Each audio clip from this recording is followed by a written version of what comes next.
Valley kids. I told you we'd make cookies together today, right when I got home from work, so let's go ahead and get started. I went ahead and measured everything. So the first ingredient that we put in is 4 cubes of melted butter, and I'll go ahead and put in a description. Then we're going to add our white sugar, our brown sugar, our 3 eggs, and our vanilla. So we're going to do the wet ingredients first. Meanwhile, I turned on my oven at 350 degrees to get it preheated.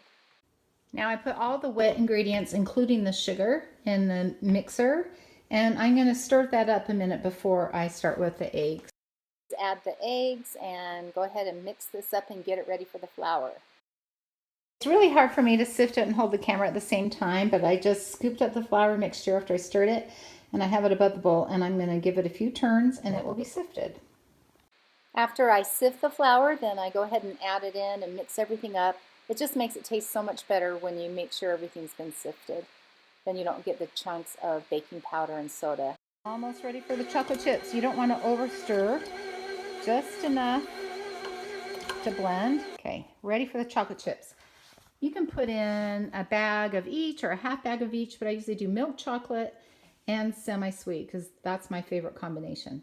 I'm going to spray my pan with some nonstick spray, and we'll go ahead and put on the cookies. That's how I space it for a small pan. I usually use a way larger cookie sheet than that, but right now my right oven died and it's getting repaired.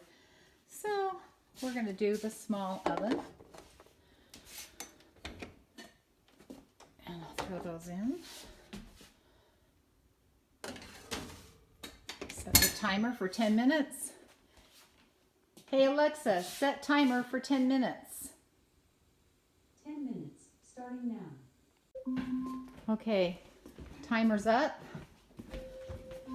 Alexa, stop timer. Let's see how these turned out.